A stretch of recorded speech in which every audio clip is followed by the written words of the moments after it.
The rhythmic thud of a ball against concrete echoes through the narrow, sun-baked streets of Madeira.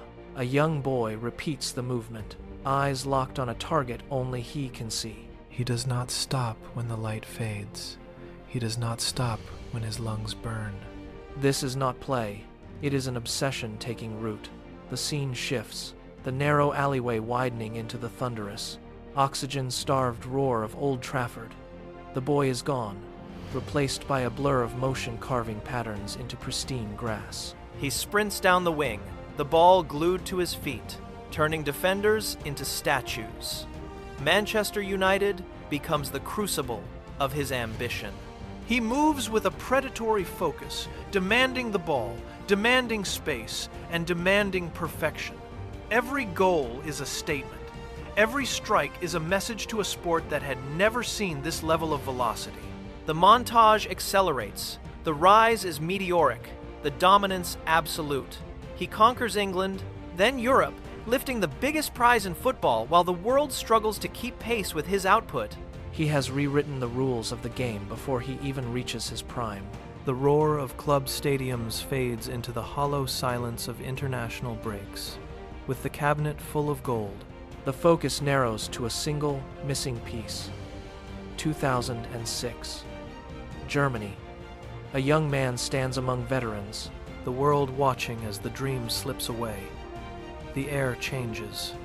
2010, 2014, 2018. Each tournament becomes a recurring nightmare. The hope of a nation rests on him. But each cycle ends with the same crushing impact against reality. He demands perfection from every muscle, every thought, every teammate. The world expects the same, yet the pitch refuses to yield the ultimate prize. He stands in the center circle after the final whistle, watching the scoreboard. His jaw set, his breathing ragged. The teammates around him sink to the turf, but he remains upright, scanning the horizon for an answer that refuses to appear. The gap between his professional dominance and this international void grows wider with every passing year. He is a man caught in a loop of his own making, where the higher he climbs, the more painful the descent becomes. He reaches for the trophy, and every time, the tournament pulls it just beyond his fingertips. The desert air in Qatar hangs heavy, thick with the static of 1,000 expectations. Inside the stadium, the noise is a constant, suffocating hum. Cristiano Ronaldo sits on the edge of the bench, his posture rigid, eyes locked on the blades of grass moving beneath the players on the field. He is no longer the primary force on the pitch. He is a spectator to the closing act of his own long career. Every tactical whistle from the sideline cuts through the air like a blade. He watches the game flow, his jaw muscles working in a slow, rhythmic grind.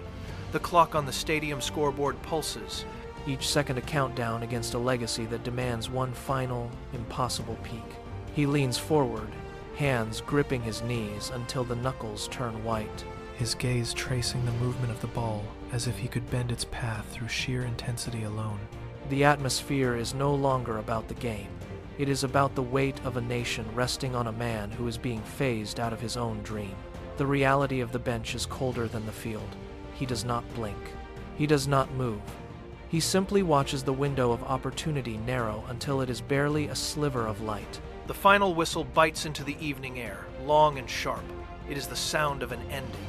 Across the pitch, the Moroccan players collapse in jubilation, but the center of the world is elsewhere. Cristiano Ronaldo stands motionless as the reality of the scoreline settles over the stadium. The dream he chased across 5 continents in 2 decades has finally stopped moving. He turns away from the chaos, his movements slow, mechanical, as if he is pushing through deep water. He does not look at the team of Vioques approaching him. He does not acknowledge the crowd.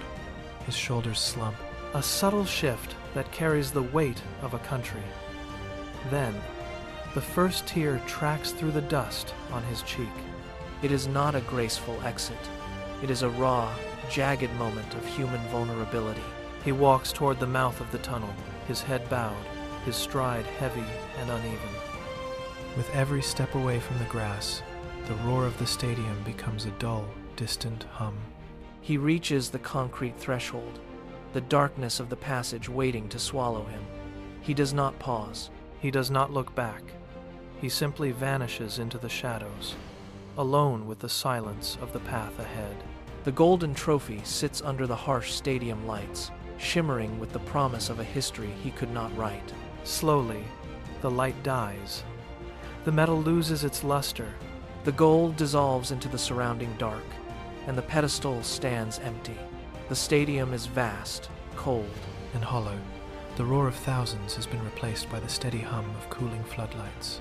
Cristiano Ronaldo stands alone in the center circle, a small figure against the immense, vacant terraces. He looks toward the spot where the trophy once gleamed, his silhouette framed by the dimming glow of the exit signs. The grass is silent, the air is still. He has conquered every summit, shattered every record, and forced the world to watch his rise. Yet the final piece of the puzzle remains missing. Is greatness defined by the heavy gold inside a cabinet? Or is it the relentless, burning hunger that refuses to die even when the lights go out? He stands in the center of the void, motionless, waiting for an answer that the empty arena cannot provide. The screen fades to black, leaving only the sound of a distant, cooling stadium.